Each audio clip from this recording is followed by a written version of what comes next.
Hi everybody, my first time doing Facebook Live. I had to match John since he did Facebook Live, so I thought I would try it out too. Honestly, I think it'll just be a lot easier so you guys can access this, and so I'm not loading a 30-minute video at the end of the day. But I just wanted to go over some of the basics with you. I already posted an orthopedic surgery anatomy review, basically. It's kind of the beginning of the chapter, so I'm not going to spend a lot of time on it on lecture, of course, because you have your book and everything we taught you before, so you can review that on your own. So make sure you go over all this anatomy really well. I always ask you guys the same question. Did you read the chapter? I'm not going to ask you that question this time. It's a very long chapter. So instead, I'm going to tell you, you need to read the chapter, the entire chapter. Orthopedics is very different than other types of surgery. You got little hints of it, like in OMF, where I talked about fixing facial fractures and things like that, but this is truly getting into orthopedic surgery, how to put plates and screws in, and there's lots of different kinds of procedures, not just fractures and orthopedics, and you'll see that as you read the chapter. So same thing, put your questions underneath if you have them. As far as participation, again, all I'm looking for is some type of communication with me throughout the week. This definitely means before the final. I had somebody actually comment a question after the final. Make sure it's before you take your final exam. That's the whole point, is I'm here to help you. Again, if you don't have a question, comment anything. Comment about one of the YouTube videos you watched and you appreciated. Or maybe if you need another video, what I posted isn't enough, you need more, just ask and I'm here to help you. John already went over total knee and total hips. I did this on purpose. I did a lot of retracting on these cases, and he did a lot of the first scrub roll also. So he's much more educated on that and can give you a more well-rounded education on total knees and total hips. But I will go over a little bit of that too, just so you know what to study for your exam. But I definitely recommend, if you didn't watch it live, to watch a video on YouTube of total knee and a total hip. Read what's in your chapter, then go listen to John's Facebook Live lecture. Then it will make a lot more sense to you. Then it won't sound like a foreign language. Then you'll know what he's talking about.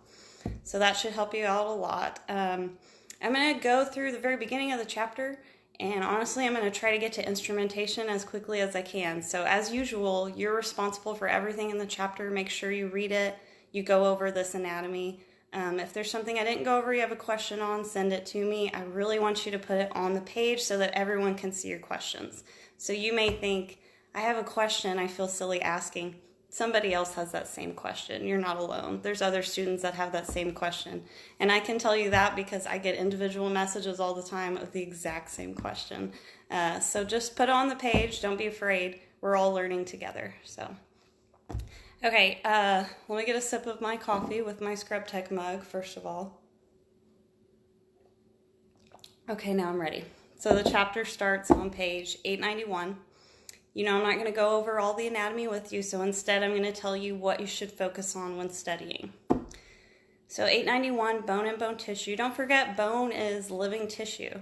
So even though it's part of your skeletal system, framework of your body, your support, it's living tissue. So if you don't remember your osteocytes, your bone cells, remind yourself of osteoclasts and osteoblasts. So it talks about it throughout the chapter, but under bone tissue on 891, it talks about osteocytes, and it doesn't separate the two for you. So I will give you a slight reminder. So osteoclasts are going to break down the bone, and osteoblasts are going to build it back up.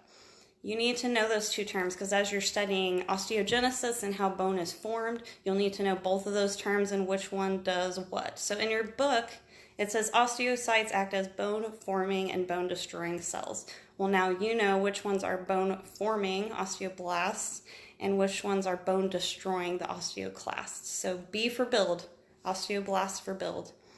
As far as your types of bones, I put a picture on your slideshow for you, but you need to know all the different types of bones, so how they are classified, like a short bone or a flat bone. And it gives you examples in the book, so I'm not going to go over those. Your two main types of bone, cancellous and cortical bone. So know both names. So cancellous is known as spongy bone, typically. You need to know your bone anatomy. There's a good picture on page 893, but I put some more on the slideshow for you, so you can get some more detail into that.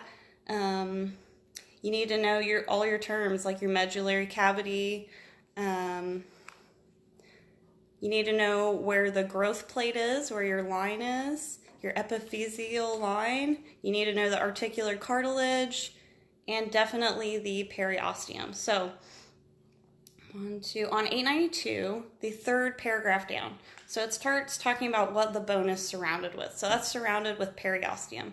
As you're studying this anatomy, think, what instrument are they going to use for this? Periosteum, you already know they're going to use a periosteal elevator to scrape that periosteum off the bone, because they need a nice flat surface to where they can fix the break usually. So to lay down their plate and screw, they need that periosteum off. But as you're studying this, as you're hitting the anatomy, think, what instrument am I going to use for that anatomy? So periosteal elevator for periosteum. As far as the anatomy knows what it's made out of. So collagen fibers. Know how it works with the blood supply, because remember, it's living tissue, right? So it has to nourish that bone. So you're going to have blood supply and nerves with that periosteum. So make sure you study that part. After periosteum, study about your bone marrow. Know what kind of tissue it is. Know where it's found. Know some examples of places that it's found in the body. So not just the type of bone, exact examples of where that bone is found. It goes into large detail about how calcium is essential for your body. It's part of the metabolic process. What I want you to focus on when you're reading that part is how it affects the thyroid. So it talks about your parathyroid hormones breaking down tissue, and it basically increases the reabsorption of calcium into your body. So you need to review over all that. I know we learned it in anatomy about thyroid and parathyroid hormones, but it's so linked with calcium. You need to go over that. The last two paragraphs in that section talk about nutrition and weight-bearing exercise. Those are really important for people with these pathologies with orthopedics. But really, any of these fractures, as they fix them, we don't get to see that part. We just see the intra-op. But post-op, they definitely talk to these patients about nutrition and eventually, after therapy, weight-bearing exercise, because that's what makes your bones healthy and strong. So make sure you're going over all the details on this one.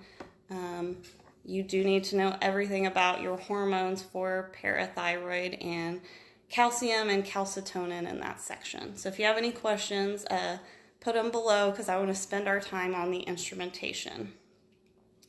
Know your different types of bones. Know all the different portions of the bone.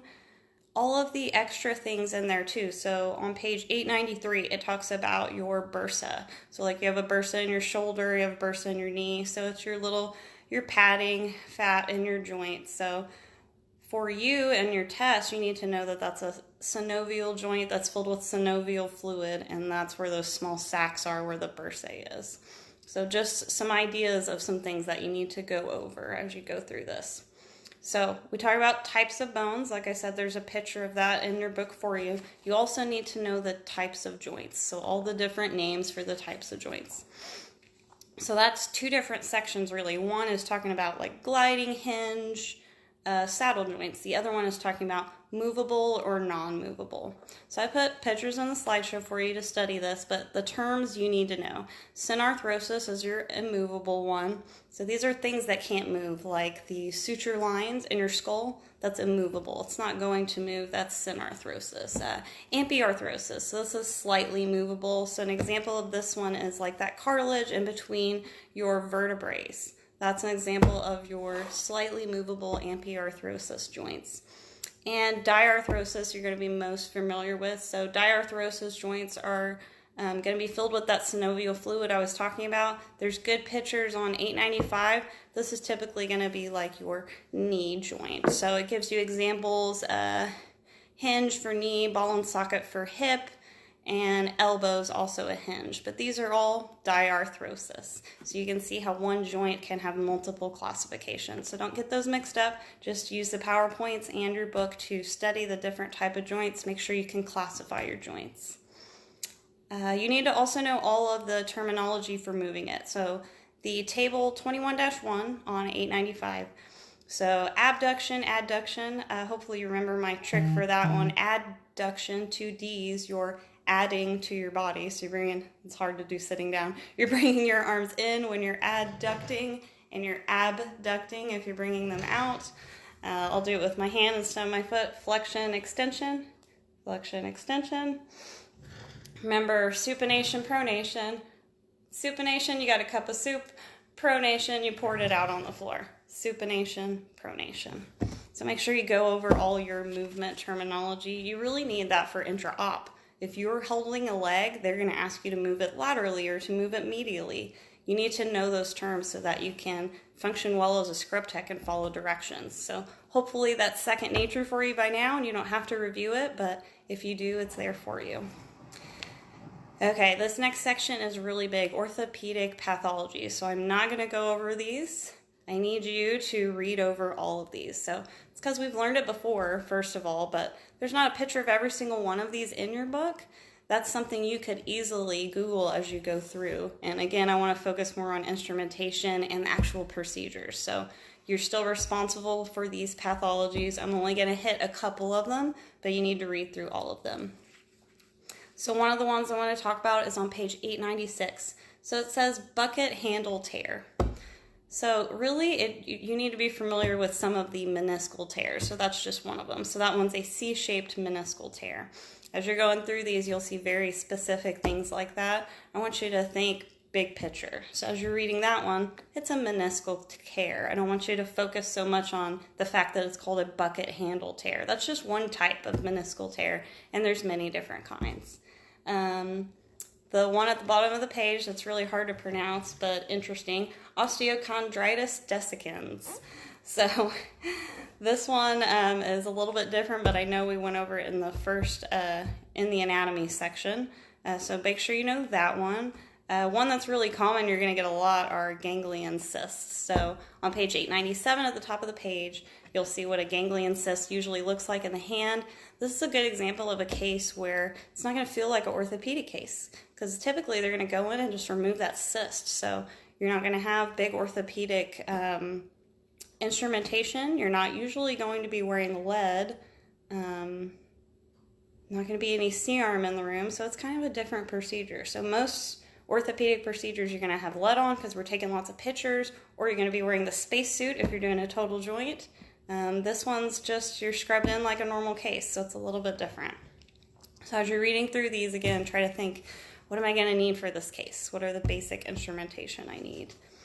As you keep going, you should remember osteomalacia, because malacia means softening, so it's a softening of the bone. Osteomyelitis, you definitely need to know that one, because as we get into the fact that sterile technique is much more important on these cases, this is pretty much why. We want to do everything we can to prevent an infection inside of the bone. So inflammation or infection inside of the bone, osteomyelitis. So we want to prevent that at all costs. So if you're wondering why we're wearing the spacesuits in a total joint, if you got an infection inside that total hip or total knee, that's almost impossible to remove. So if you got an infection on something that's very superficial in the skin, they could go in and do an I&D and get out that pus and infected material. With a total joint, that's much harder to do, and when that infection gets in the bone, it's hard to stop. So if you have osteomyelitis, that's a huge negative thing that happened from your surgery. So we want to avoid that at all costs. Go to page 898. You should already know what a bunion is, and these directional terms, John already went over in his lecture on totals. So I want you to know these terms are the same, whether you're talking about feet or hips or hands. So for instance, for feet, it says hallux valgus and varus. So again, we're talking about turning things out or in. So know your terms and know how they relate to each different surgery. Another one John talked about on page 899, know the technical term for bow-legged. He also talked a lot about dislocations down at the bottom of 899. So know what a dislocation is. Know your other two terms, luxation and subluxation. You need to know both of these. So like subluxation is just partial separation of the joint, and then luxation is that complete separation. So terms like that we've already learned, you need to make sure you really know them this time. Okay, the different types of fractures. So on page 900 and 901, it goes over all the different fractures. You need to know them all. I put a picture on the PowerPoint for you. I'm not going to go over those because you need to know them all. On page 902, know the difference between malignant neoplasms and benign neoplasms. You don't need to know the specifics, like the age groups, things like that. If you had the terms laid out, I want you to be able to differentiate between which one is cancer and which one is benign. So your malignant and benign neoplasms, know the difference between those. On page 903, so I already talked about the types of fractures. It goes into normal bone healing. So when you're studying this one, what people typically do is, they start Googling things, right? Well, if you Google normal bone healing or osteogenesis process, you might get 4 stages. You might get 3 stages. You might have these same 5 stages, but it's in a different order. Everybody describes it differently, but you need to know what's in your book, because this is the main book that people are using in surgical technology programs, and that's what's going to prepare you for the CST. So I like that you guys are using other resources and everything. That's great. As far as this portion, I want you to know what's in the book. So your stages are inflammation, cellular proliferation, callus formation, ossification, and last, remodeling. Where it says callus formation, as you're reading through this, I want you to see where the soft callus is formed versus the hard callus. If you look, third paragraph down underneath your numbered points, it talks about when ossification actually begins, when the callus formation begins, and when the osteoblasts start to do their job of building bone. You need to know when all of those things start. So read through it, make yourself a timeline of when these things start, and put it into order. So know your numbers 1 through 5, and then your third paragraph down is where it really breaks it down for you, and you need to study that part. So where your ossification begins and your callus formation begins. Okay, other side, same page, 903. You need to know your term distraction. You need to know what it's linked with. So this one's a little different. It says distractions linked with complication known as interposition of soft tissue. Basically, soft tissue is getting in between that joint. So it says gap formed by a distraction can allow soft tissue to grow over the ends of the bone. So basically, there's tissue and bone in the way that is resulting in poor union. So it's not going to heal correctly if there's tissue and fragments in the way. So it needs to be cleared out to where hematoma can form, inflammation can happen, this healing process can begin. Know all your terms in purple after that. So avascular necrosis, I already talked about union, so delayed union, non-union, malunion. You need to know all of your terms. When it goes into, so I told you I would break down the different fractures, but when it talks about compound fractures, so this one is when it actually, comes out of the skin. So of course you have a high risk of infection because the bone is completely out of the skin, but it's going to focus on osteomyelitis again. So osteomyelitis is a serious infection of the bone, starts as a local infection and can lead to chronic osteomyelitis. So make sure you're linking osteomyelitis with compound fractures as you're studying. Flip over to page 904. So it starts talking about compartment syndrome. You really need to know this section. So read a lot about compartment syndrome and understand how they can treat it, and especially the timeline. So let me start at the beginning. So compartment syndrome, sorry, I'm reading down at the bottom. The times that you need to know. So you need to know when necrosis begins. So it says 2 to 4 hours is usually when it begins because it's all compressed in there. It's irreversible at 12 hours. So that means you have that limited time to come in and get that fixed because it's irreversible at 12 hours. So at that 12 hours nerve, it's irreversible, but also that nerve damage started within 30 minutes of the compartment syndrome. So basically, if the swelling hasn't stopped, there's going to be irreversible loss of tissue, nerve damage. They could lose big pieces of soft tissue because of it. So compartment syndrome is very serious. Make sure you understand that one and how we're going to treat it. Okay, that brings me to the next part, immobilization. So this is basically talking about splinting and casting. So after we do our orthopedic procedures that are fractures, fixing fractures, same thing with totals, we're going to immobilize that limb or that joint the best that we can to make sure that it heals properly and they're not causing more damage. Because you want the bone to be lined up. That work we did was for nothing. So if you just left the patient leave with no splint or cast, you're going to be in there redoing it. So the splint and the cast is very important to be able to put it on properly. As a scrub tech, typically you are holding the limb as they are wrapping around. Sometimes you're helping wrap around while holding a limb. As John always says, the surgeon only has 2 arms, so they need your arms to help put this splint or cast on at the end of the procedure. You'll see that it's typically fiberglass or plaster, and I put both options on your PowerPoint. So as you're studying, it's hard to read this black and white and have no visuals to go with it. So on figure 21-15, in my PowerPoint, it says soft roll, because that's what we're going to call it. But it's basically padding that they're going to put underneath this cast, because we don't want it rubbing directly on the skin. We need soft roll. And yes, I spelled that correctly. It's not SOFTROLL. It is a brand name, so I spelled that correctly on there, soft roll.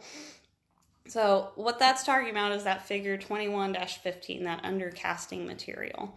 So we're typically going to use that, but I put a picture of all the different supplies that you'll need on plaster versus fiberglass. Fiberglass, of course, we love as scrub techs because you don't need that big bucket of water. You don't need to cut the strips of plaster, dip it in the water, wring it out. It's just so much easier. You cut off a piece of fiberglass, you shape it into the right spot, and then you get to wrapping. So for these, you need lots of different wraps. It gives a list for you, but you need to have that separated with fiberglass versus plaster because you need a little bit of different supplies. Both of them, you're going to need those big bandage scissors. So typically, orthopedic trays have those big bandage scissors already on your stringer. So you're used to your stringer, the scissors that are on there being fine scissors or suture scissors, Mets, Mayos, things like that. These are those big bandage scissors, and you're going to need this to cut this casting material. For these procedures, if you're putting this cast on, you've already taken the drapes off and everything. If you're in a situation where you need to keep your back table sterile, you need to back that up very early. Counts are complete, everything's correct, back that table up because that casting is non-sterile parts of it and it's going to contaminate your field. So if you need to keep your sterile field sterile, then you need to make sure to back that up sooner than usual, because they're going to bring just a regular bucket of water in there and those plaster strips are not sterile. So we're going to make sure there's a sterile dressing on over the incision. After that, it's going to be non-sterile dressings. Another good reason, you're going to be double gloved anyways for orthopedic, but another good reason to double glove is for casting. So you just did a bloody procedure, you got blood all over your gloves, rip them off, throw them in the trash. You've got your nice, sterile, clean gloves, so you're not going to get blood all over that splint or cast. Remember, dressing is the most important thing for the patient. When they wake up, that's the first thing they see. They're looking at their arm. If there's blood on it, that's what they're concerned about. They have no idea what's underneath it, and all the work we just did to fix that fracture, all they see is that dressing. So it's got to be nice and clean and pretty. So again, double gloving, rip your over gloves off. I see Samantha put in a question here. Hold on. Does osteomyelitis only occur due to a previous break, or is it something that can occur without surgery? It is something that can occur without surgery. Most of my education on it, unfortunately, is with surgery. So if you had an implant maybe that went in that was contaminated, it could absolutely cause osteomyelitis. So I'll talk to you more a little bit about that after the lecture, Sam. I can go into more detail about that one. Okay, so let me get back to the dressings. You can definitely still put your questions underneath. I'll try to answer them as I go if I have the answer ready for you. So casting material. So page 905, types of casts. You need to know all the different types of casts. I, again, want you to focus more on what materials am I going to need for the surgeon on fiberglass versus plaster. So just think of that, and I put lots of pictures on there so you can hopefully easier understand how to prepare for these cases. Okay, so now we can look at page 905. I'm not going to really go over the test. You need to know all your testing for orthopedics. Intra-op, we're going to be doing x-ray. So you're going to have the C-arm in the room. You need a C-arm drape.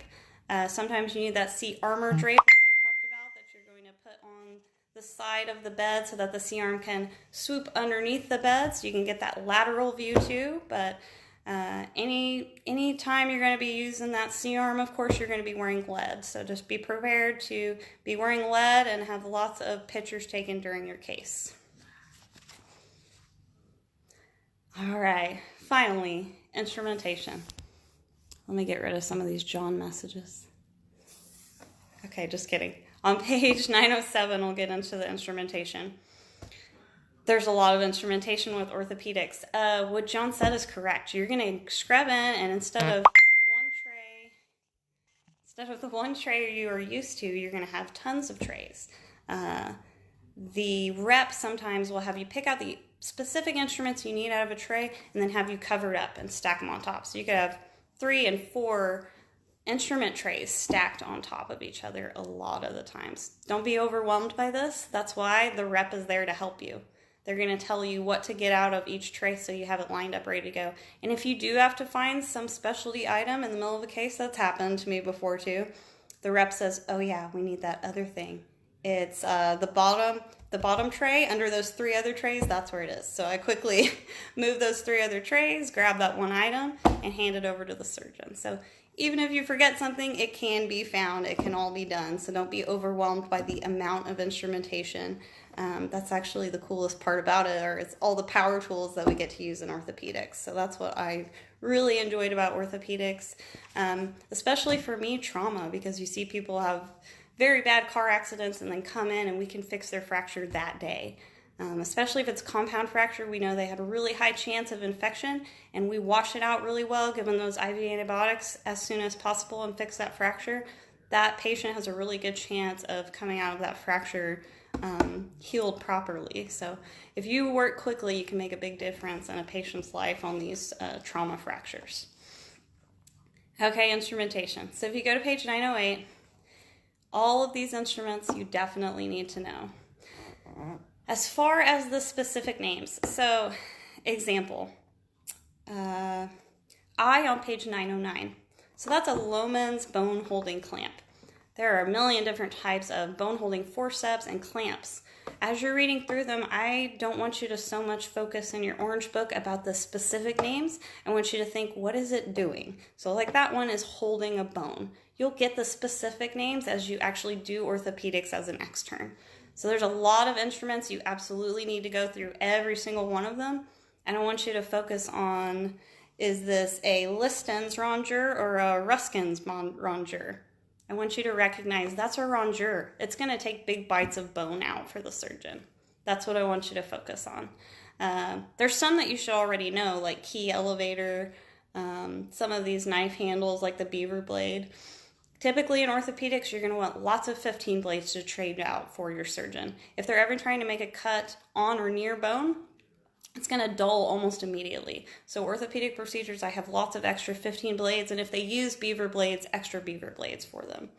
A lot of these surgeons like to do the skin incision and then the deep knife also, because they want to prevent that contamination from happening. Again, we prep everything properly, right? But we're still paranoid of infection. So they might want that skin knife and that deep knife separate for orthopedic surgery.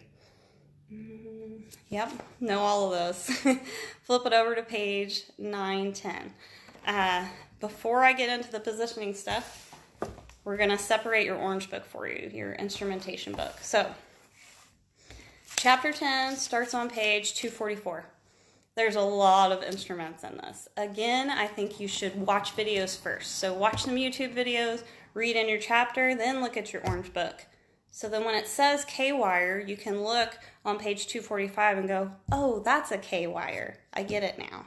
This is basically one of those things where you're going to have to piece it all together because I'm not there to piece it together for you. But I'll do the best I can through Facebook Live. But you're going to really have to put in some effort on this chapter with the orange book and the blue book. So you got to piece it together as you read along.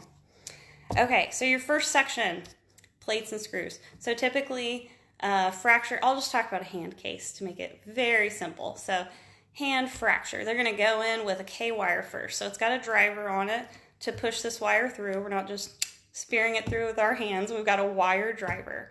So they're going to drive that wire through, reduce the fracture. So it was broken. They want to line it back up and have it lined up correctly. Now they may want to actually permanently fix that with a plate and screw, but they want to line it up first with that K-wire. This is just one example. There's lots of different types of surgery where you're just going to fix it with the K-wire. They're going to call it a pinning. So you might just pin a hand. It's fixed. You don't need a plate and a screw. Others, we're going to pin it just to reduce the fracture, so then we can put on our plate and screw with a nice straight bone. Then we can take that wire out. We're going to have that permanent fixation with the plate and screw. So there's lots of different options. So as you're reading through this, try not to get confused. Just keep an open mind, take in all these different instrumentations. So first one, K-wire. It talks about other options. I'm going to go through that with the procedures. So like Steinman pens, I'll talk about that in the specific procedures. But K-wires, you need to be really familiar with. Oh, all these other instruments. So starting on page 246, it goes through some of the plate and screw instruments. A lot of these plate and screw instrument trays, they're all labeled for you. That's what I always loved about them. So like the plate benders, it says plate bending iron in your book on 246. It would say plate benders right next to it inside the tray. And it even had a little outline of it, so when I was done with it, I knew exactly where it went back. So it's not like just a bucket or a basket full of instruments. It's a little organized for you. Let's do an example of two instruments that look totally different but do the exact same thing.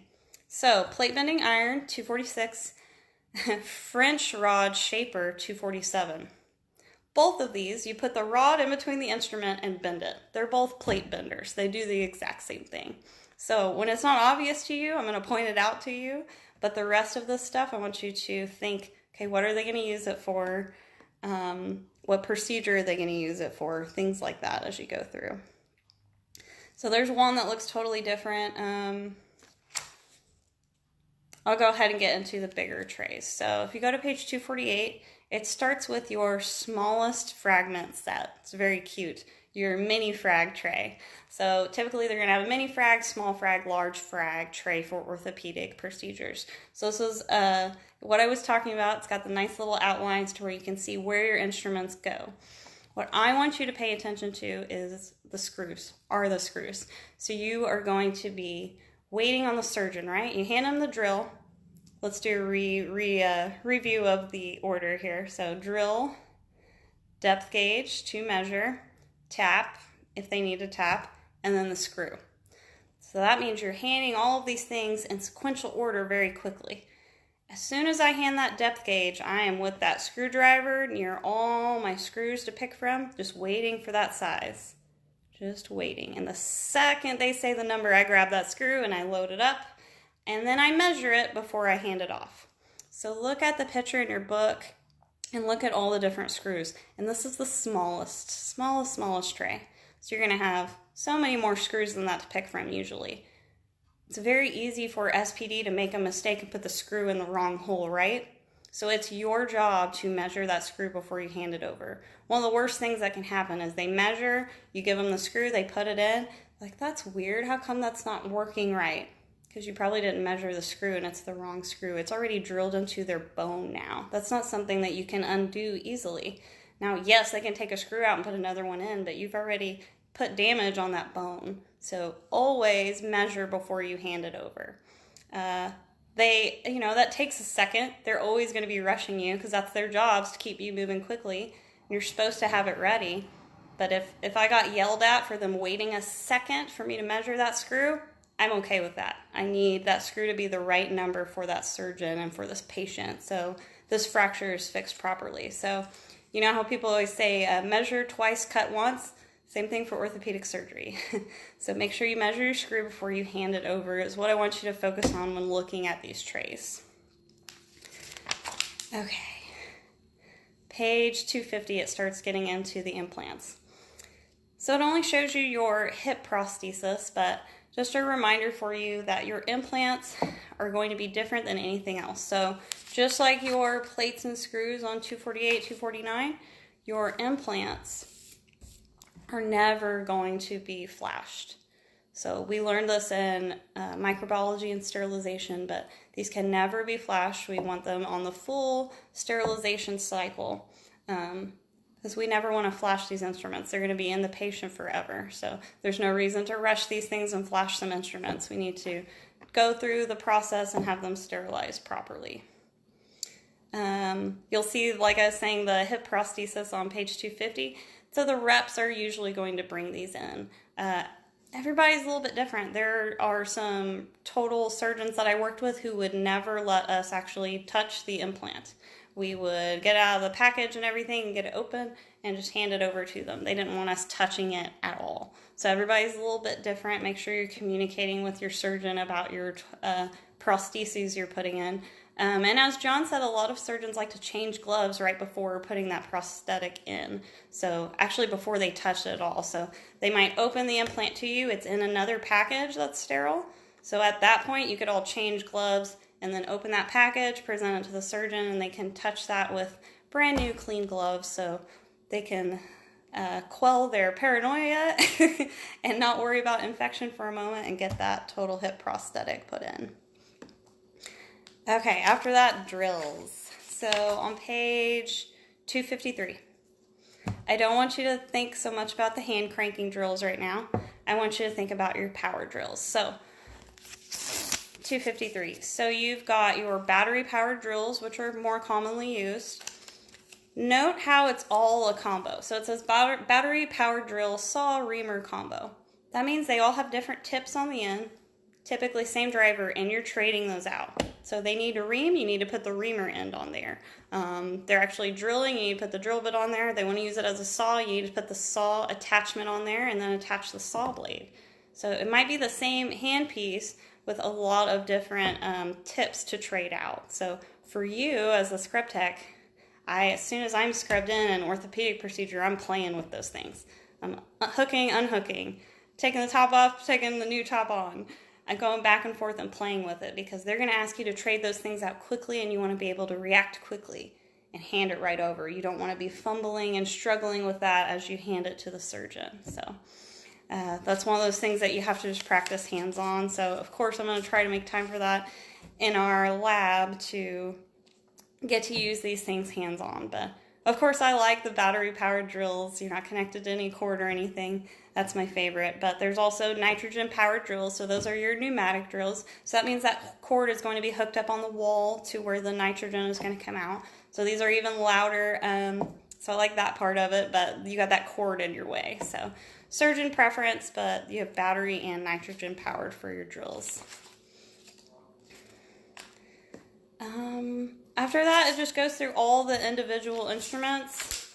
Let's do an example on page 256. Good example. So you've got a Lowen bone holding forceps up in the corner, and then you've got a Kern bone holding forceps on the bottom of 257. These two items look completely different. They're both used to hold bone during fractures. So they want to basically hold the bone into place so they can drill in those screws or the K-wire or whatever it is without the bone moving around during the case. So pay attention to things like that look totally different but do the same thing. So I don't want you to memorize Kern bone holding forceps as much as I want you to know that these are both bone holding forceps and that they're going to be used in orthopedic surgery. As far as the specific names, you're going to get more of that as you're an extern. A good example, the small bone reduction forceps on page 258. It looks like a little lobster claw, so I've only ever heard that referred to as the lobster claw bone holding forceps. There's lots of different names for it. If you look at page 259 up at the top, some of these bone holding forceps actually have an attachment to where you can tighten it down and lock it into place. So if you see that little, it looks like a screw through the inside of it, you can thread it down and tighten it down so that it can hold the bone into place without your hand having to be near the bone while they're doing x-ray. Okay, now some that you're familiar with. So on page 261, you should be familiar with that Freer elevator. Hopefully you're already familiar with that Cobb elevator too. Remember, these are elevating periosteum off of the bone. Gouges I've gone over, key elevator. Osteotomes, they're typically going to be used with a mallet to cut pieces of bone or to chisel out pieces of bone. Gouges, take big gouges out, chisel, same thing, used with a mallet to debulk or take a big piece off. Do you see where it says Joseph Bone Saw at the bottom of 264? So this one, it's called a bone saw, but it's used like a rasp a lot of the time. It can cut bone like a saw, but it can be used as a rasp. You see a rasp on page 265. So if they just made a cut, or maybe it's from a fracture, they've got a really sharp end sticking out, that could damage other tissue. So they're going to rasp that off so it's nice and smooth. Joseph rasp, I'm sure you're familiar with, and some of these curettes. So as far as the curettes go, so they're going to have lots of different sizes. So they can start really small for hand cases, and they're going to get massive for the larger bone cases. So when you're looking at your curettes in the book, just think of them all as curettes and not focusing on which one is which as much. Note the difference on 267. As you're going through all these bone rongeurs, some of them are bone cutters. You can tell the difference because it's got a nice straight edge on that teeth, and it's actually going to cut bone instead of having that little circle cup that's going to take a little chunk of that bone off. Okay, think about all the power tools we are using. So I'm at the bottom of page, 268. So think about all the wire drivers we're using, right? So I'll go back to my hand case. We just pinned the hand, but we want to put a permanent, plate and screw in there later. So that big wire, that pin is sticking out throughout the case. We want to cut that off. So we have wire cutters at the bottom of page 268, but there's so many different varieties of that to cut off the wire. So that's either at the end of the procedure, we just did a pinning, we need to cut that off, or intra-op, we need that wire out of the way, cut it off. They also have pin caps for those so that they're not so sharp on the end and don't cut anybody. But be familiar with some of the different types of wire cutters that you haven't seen. The only ones you guys have seen are the wire cutters to cut off wires in the mouth for emergencies. So you've seen those like wire twisters and cutters, but these are much bigger, very different. You got to really use your muscles to get those wires cut. The most common one, I think, for pins is at the bottom of page 270. And I recognized it right away because it's got those gold handles on it. So we typically use those to cut off pins, especially when it's small ones like in your hands. So K-wires and pins. And then my favorite one is on page 271. So this is your biggest pin cutter. So we use something like this to cut our cobalt bars for spine procedures also. So it was just kind of my moment to show off how strong I was, because it's this giant, wish I could show you how big it is. It's this giant pin cutter that I had to hold both arms like this to wrench it down. Some of them are actually made for the table to where you can lay it on the table, which was great for me because I could grab the top and put my whole body weight against it and push down and cut that bar. So this one's just for pins, so it's a little bit less crazy, but it's still big and really scary looking. So I always liked that one so I could show off my strength and cut those pins and look really strong. As far as your retractors, it's not a lot of things that's new. Until it gets to like neuro type of things. If you look at 273, your love nerve root retractor. If you ever have the joy of getting to hold this one, I hope you hold your breath the whole time, because you should not move a muscle while having your hand near that spinal cord. So you got to be really careful with that love nerve root retractor. So you should definitely know that one by name. Beckman retractor should go hand in hand with that one because it'd be for spine procedures. So don't forget that there's ortho spine and then there's neuro spine. When we get into that specific procedure, I will separate that for you, but this will be good for you because if you learn the instruments now, you're not going to have more to learn in neurosurgery. So really spend some time learning this instrumentation in orthopedic surgery. Some of the rest of this you've learned, I just want to go over a few retractors that you haven't learned yet. So page 275, very bottom, your Hibbs retractor. You're going to use that one a lot. You're going to use your Bennett retractor on totals a lot. That's on the bottom of 276. Same thing, totals your Cobra retractor on 276. I'm going to be using a lot of these. These other soft tissue retractors on the other page, I've heard lots of different terms for these retractors used, so it's funny to see the actual terms. But like the humeral head retractor, that's specifically for shoulders, so you should know what they are if it specifies it by anatomy.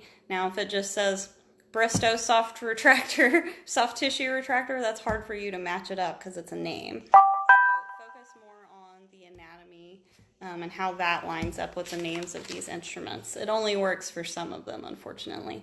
Another good example, your pelvic prong retractor on page 278. There's some you should definitely know, your Gelpy, your Wheatlander, your bone hook.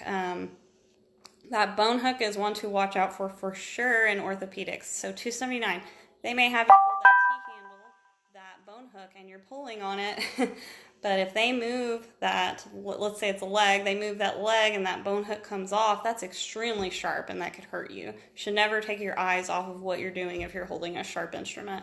So bone hook, good example of a extremely sharp instrument you're going to use in orthopedic surgery. Okay, page 281. So I want to separate this, like your book does, arthroscopic procedures. So we've learned about laparoscopic procedures, and we've related that to all the different specialties we've learned so far. So you know, for this one, we're not making a big incision. It's minimally invasive. So we're going to try to start with an 11 blade. It is still orthopedic, so I would still have a 15 blade, but 11 blade because we're going to make that poke hole incision for our camera. So 281's got your arthroscopic camera. So just like your laparoscopic camera, except it's a lot shorter because you're just in that kneecap. So there's no reason to have some long camera for the surgeon to manipulate. They typically start with that 30 degree. It's just a good angle for them to see the repairs they need to work on. Typically they're looking at the meniscus, they're looking at the different ligaments inside the knee, like the ACL, PCL, MCL, all the different ligaments. So they need to be able to see all of that. Sometimes they will have you drive that camera. So it's the same idea. It's just something you have to practice hands-on, honestly. So the trocars you're used to seeing for laparoscopic surgery are those plastic, doesn't look like an instrument, disposable items, right? This is a good example of when you don't typically have plastic trocars.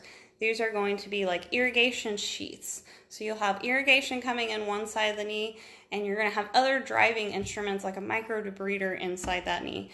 So you need a cannula to get that in, and that's typically how they start before they get the camera in also. So you need to be familiar with your arthroscope and your irrigation sheaths. You'll see the other sheaths when you flip over to the next page. So 282, so your inflow and outflow sheaths. So again, basically this is the same idea as the plastic trocar you're going to see in laparoscopic procedures. They need one for the camera and then another one for their working instruments, right? So same idea. So if they need more working instruments, they can make another incision, but typically you're just going to have that scope and then the working instrument on the other side. One that's extremely common is this meniscal hook. So they're going to try to use that to pull up the meniscus and begin that repair. Same thing with that meniscal grasper, but basically they're all pistol-shaped instruments. They all have different ends. So graspers, cutters, reverse cutters, flip cutters, all different kinds of things. So it only shows you a few in your book. If you want more information, I am going to post the website to Arthrex. So Arthrex has repair equipment for shoulders and knees and lots of other things, but I want you to focus on their shoulder and knee repairs because we can all do this through a scope. So the idea is let's do minimally invasive, don't open up a joint, have no need to put that spacesuit on and do a total joint. Let's do it minimally invasive and look with the camera and do our repair if we can. So make sure you separate these arthroscopic instruments from the rest of the instruments in your chapter. And you'll see that microdebrider I was talking about on page 284. So this is your arthroscopic shaver. So kind of like the rotor-rooter I talked about using up the nose to rotor-root out all that tissue you don't want anymore. Same thing. If they go in and take a look at this knee and there's all this tissue hanging out everywhere that they don't want, they want to To breathe that up and get it out of the way so we can make our repairs, you're going to use that arthroscopic shaver. So this typically has irrigation coming out the end constantly. So this is a good example of a case where you're going to have lots of tubing and cords everywhere to organize before the case. So the faster you can get up to that field and throw all the cords off, the better. The happier your surgeon is going to be. Okay, I'm done with instrumentation. I want to flip back to the book for a minute. So I'm on page 910. So basically, I'm going to hit what you need to study because it's all on your PowerPoint. I got some really good pictures for you. So starting with positioning devices. So I put a picture of your fracture table on there. I even put a picture of one of the devices that's sterile. So one is like the knee holder during total knees. It's a positioning device, but it's sterilized. It's going to come in an instrument tray so that the leg can be held up and manipulated how they want during the case. So make sure you're separating as you're reading which of these are sterile and which are non-sterile, but I tried to do that for you in the pictures. I already told you make sure you know all your terms. It reminds you again. So what do I always say? If it's in the book twice, it's probably really important. So flexion, extension, lateral, medial, abduction, adduction. Make sure you know all of those terms and the difference between them. Lateral position is used a lot in orthopedics, especially to get to the hip. Sometimes to get to the pelvis. There's lots of different positions depending on where the break is. So I always thought in my head with orthopedics, with the positioning, don't assume to know. You might think you know what the position is, but you really want to talk to that surgeon, or maybe the circulator will, before the case, because if it's a hip fracture, you might have an idea for how it's going to be positioned, but depending on how lateral or medial it is, they might want a different position. So make sure you're communicating with these. It talks about lateral position, third paragraph down. So know your options. They can use roll towels, but we typically would like to use a bean bag if at all possible. So luckily we already did that in the lab. We used our bean bag to position with our suction device. So they could use a bean bag. Think about spine procedures and anything posterior. So even to see that Achilles tendon, you'll need to be in the prone position. So you need those, you need the Jackson tables sometimes, but you really need the Wilson frame to lay on top of the bed. So that Wilson frame is going to lay on top of the bed so your patient can be prone. Hopefully you remember everything that you need to check to make sure that your patient doesn't have anything that's being pushed on throughout the case, especially for males, to make sure they're not being pinched throughout the case. So positioning is very important because they're going to be there 4 hours. So prone position, know that that's going to be for Achilles tendon too, not just spine procedures. Know the different names for your frames. It's not just Wilson frame, that's the one we always used. So be familiar with Wilson and Andrews frame and what it's used for. Know what they typically use the fracture table for. It's usually femoral nailing, but there's lots of uses for the fracture table. Hopefully we'll get a chance to play with that one in the lab too, because it's nearly impossible for me to explain how to set up a fracture table for all the different fractures through Facebook Live. So we'll have to do that part in person for sure. You have to always make sure your bed is ready for C-arm. Your bed should already be positioned correctly for C-arm if you're doing orthopedics, but that's your job as a scrub tech too. So don't think it's just a circulator getting the room ready job. It's your job too. So as I'm setting up, I would always turn around and take a look at the bed and make sure it's positioned correctly so that C-arm can fit underneath the bed. Because if they're just taking an A and P picture up and down over the bed, it's going to be nice and easy. If they actually need to flip that around to get that lateral view, they need the bed positioned correctly, and you can't really reposition the bed once the patient's already on it. So that would be a big mistake and cause a huge delay if your bed isn't positioned correctly. Okay, so make sure you go over all the positioning equipment that I put on the slideshow for you. That's just some of it. Orthopedics is so broad, there's more positioning equipment. I just wanted to focus on the main points because you have enough to study. Okay, look at pneumatic tourniquets. So you need to know all the details about pneumatic tourniquets for orthopedic cases, especially the different times when inflating and deflating. So make sure you memorize all those times. Remember that some of these cases we're going to try to exsanguinate. So remember you need that blue S-mark bandage to exsanguinate the limb, especially the arm on these cases. So we're always going to use the tourniquet and the S-mark hand in hand together. Typically double cuff tourniquet. So I believe the picture I put on your slideshow is just a single cuff tourniquet. So know the difference between the two, single and double cuff tourniquet. And again, know all the times. So they have specific times of when they need to let down the tourniquet. What can be annoying during the case, it's annoying, but it's very necessary. They need blood flow to the limb, but the surgeon will get annoyed because the nurse will constantly be saying, can I inflate the tourniquet? Can I do it now? They're poking them like, can I do it now? Can I do it now? So we want a bloodless field, of course, but the nurse wants to make sure that we stick to these specific times and we're not keeping the tourniquet up for too long and that the limb is getting perfused correctly. So it's a little bit of a battle back and forth, but that's why there's specific times. So they're going to set a timer on that and it's going to go off, and sometimes it'll deflate automatically. So if you ever hear the surgeon a little grumble and blood starts filling the field, that's just because it's time for the tourniquet to come down and it's got to let that blood reperfuse through the limb. So make sure you memorize those times at the bottom of that paragraph. Let's look at traction. So I put a good picture in your slideshow of the cabo and the sterile rope that you usually need for traction.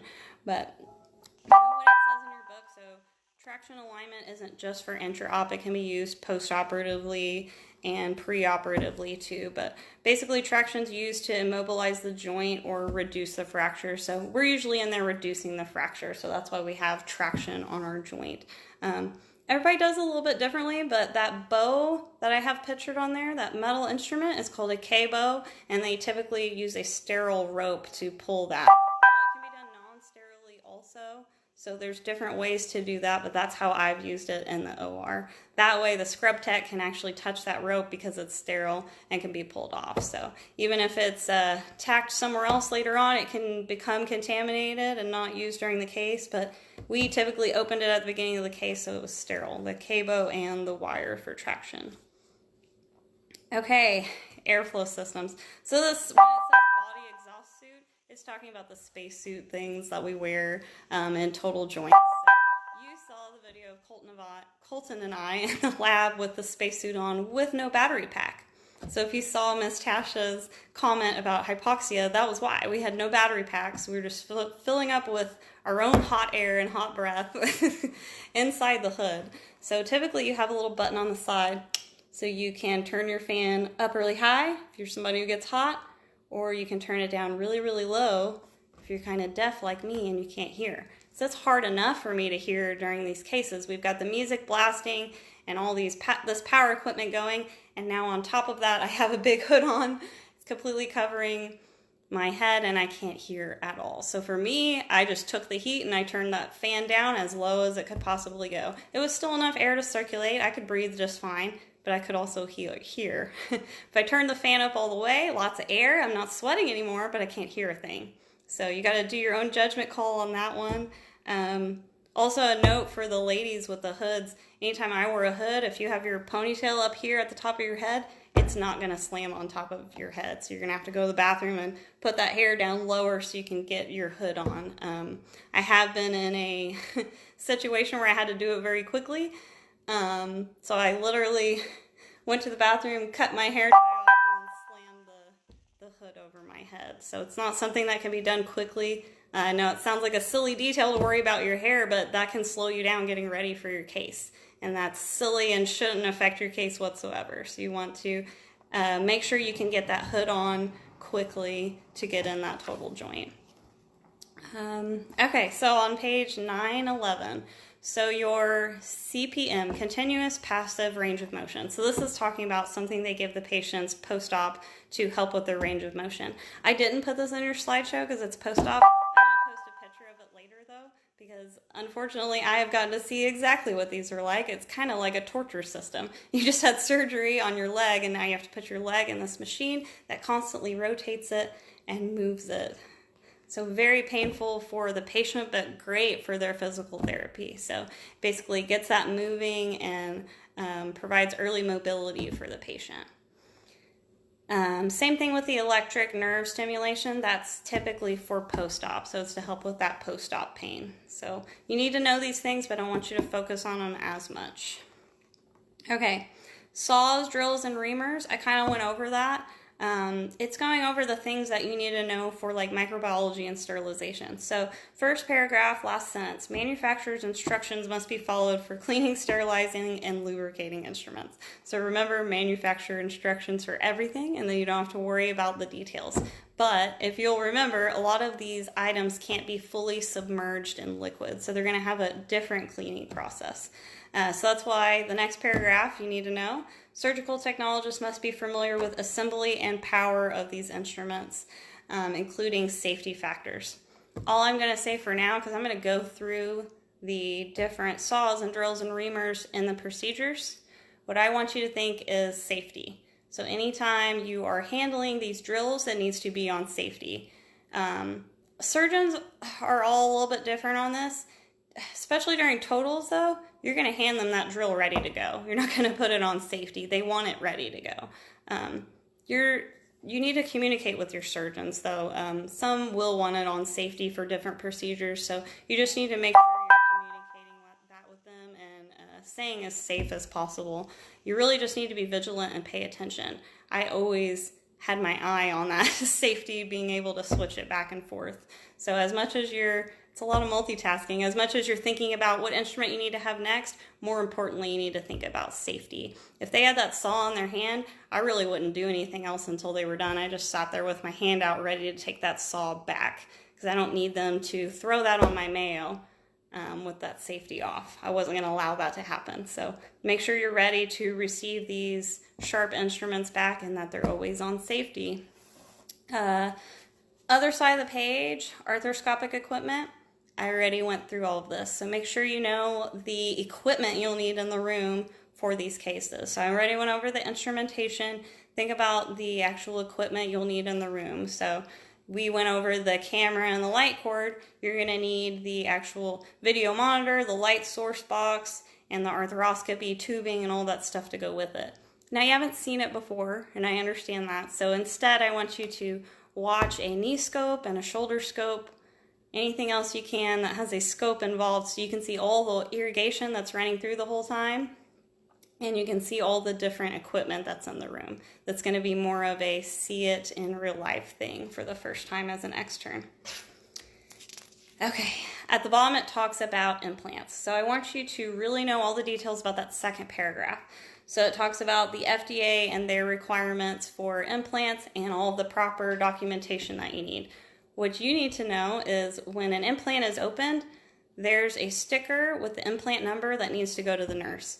Typically, if the rep is there, they're going to give that to the nurse. You don't have to worry about that. If you're opening implants, you need to make sure that your nurse has what they need to document these implants correctly. It's wonderful when the rep is there because they can communicate with the nurse for you a little bit. So maybe if they have the number for the plates and the screws, they could give it to the circulator for you as you're still working. Sometimes the rep's not going to be there though, so I want you to always think, what can I do to be prepared if the rep's not here to save me, basically? So I always had an extra, maybe the card from turning, or anything, a glove wrapper, anything to write numbers down. Because if my rep wasn't there, I had to have a very long serial number for the plate and for each individual screw. So you're writing numbers as your drill, depth, tap, screw. Doing a lot of multitasking, but I promise you can do it because I can do it. So lots of multitasking, but for implants, they need to know the specific number for those implants that are put inside the patient. So look at your bullet points. Number of implants used, type of implant, size, and manufacturer serial number. So they have to know all of those things to chart this correctly for the case. Okay, go to page 912. So now that I've talked about implants a couple times, I'll skip over that. Let's talk about suture. So they're typically going to use non-absorbable suture to repair ligaments, tendons, and muscles because they don't want that to be absorbed. They need it to be strong and they need that repair to last. The absorbable suture is usually used for that periosteum. I also want to add in what they typically use for skin because that's not in your book. Typically, orthopedic surgeons like nylon for skin. So they do simple interrupted stitches, nylon for skin. They also like staples too if they can get by with that. But they like to do that nylon interrupted stitches. So as I said in plastic surgery, you could both be working on the hand. Orthopedic surgeon's going to close it in 2 minutes. Plastic surgeon will take 10 minutes to close it meticulously and beautifully. So same body part, different closure for sure. And then your last extra item I want to go over is your polymethyl methacrylate. You know, I like it when people send me videos of pronunciations. I got one from Gabriella. I didn't get one from anybody else. So if anybody wants to send me a video of you saying polymethyl methacrylate or any of these other difficult terms in the book, I would love that. It'd be very entertaining. So don't forget that's your bone cement. And as John already said in his lecture, don't forget that you can't be around that if you're pregnant. So make sure you're communicating that with people in the room. Typically, you're not going to be able to scrub the case at all if they're using cement. So you would just have to wait till another day to get to scrub that case, and somebody else will scrub it for you. The cement smells very strong, so it'll smell like a nail salon in there. So you'll see why we don't want pregnant women in the room. But typically, totals, you're going to be using that polymethyl methacrylate. There are some neuro cases too. We're gonna use cement. So we'll post a video on how to mix that together, but I already have videos posted of all the total joints, so you'll get to see a little bit of that inside of the videos. Okay, last section I'm going to go over today. So routine supplies. So most of the routine supplies you already know, so I want to talk about draping. So they do a lot of extensive draping for orthopedics. So think about it, we're going to be manipulating the limb a lot. We're going to have really heavy instruments. They don't want anything to go through these drapes because we have really strict sterile technique with orthopedic surgery because they want to prevent osteomyelitis and the infection of the bone. So you're going to have extra drapes. So see how it says 3/4 sheets? Typically you're going to have one for the top and one for the bottom, like we've practiced in the lab. Extremity drapes, sometimes they're specific per extremity. I know there's one that says hand drape, there's one that says hip drape, there's one that says knee drape. So sometimes they're very specific. Make sure you're reading that. And then split drapes are used a lot on extremities. So I want to go over what's going to be non-sterile. A lot of surgeons have the nurse put on a non-sterile impervious U drape. This is while they're prepping and everything, so it's not just dripping down everywhere and getting on the patient's skin. So really it's just to protect the patient. This can be confusing for script tech students because it's a blue drape that's sterile. So you're confused, like why are they using this non-sterilely? Well, it's because we're about to put 10 other sterile drapes on top of it. So that's why it doesn't matter as much. So what I want you to add in here is that they're going to use either a sticky U. Sometimes it can be that 10-10, 10-15 clear drape that they wrap around the limb. Same idea, we just don't want prep dripping all over our patient or blood throughout the case. So it's going to keep it right next to the skin, so it's going to wrap in a circle around the limb, that split sheet, to make sure we're not getting anything on the patient during the case. So 3/4 drapes, lots of them. Split drapes, lots of them. Or an extremity drape specific to the surgery. On top of that, impervious stockinettes and cobands. It just depends on the type of surgery we're doing. So just be familiar with what these things are, so then as we go through each procedure, you'll know what we are talking about. I posted lots of pictures of the dressings and everything, like I said, on how to do a split and a cast, so you should have an idea of what those dressings are. The rest of them, as I go through the specific procedures, I'll put a picture of the dressing for you. As far as the specific procedures go, it's hard to say. You see how many pages this chapter is, right? So you know that I'm not going to go over every specific procedure. So John already went over total joints with you. I will hit that a little bit more so you know which parts to focus on, but I'm going to pick and choose which procedures I'm going to go over tomorrow. I'm not going to go over every single one of them. So it is your responsibility to know everything that's in the book.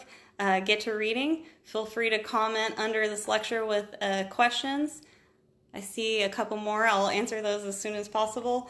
And more importantly, read the chapter this week. Read the entire chapter. Get in your orange book, go through all of those instruments. Like I said, there's a lot of information here, so try to get as much as you can out of it. Definitely get on my YouTube channel first. I think this is a good chapter to watch and then read a little bit. So if you have any questions, let me know. I'm here to help.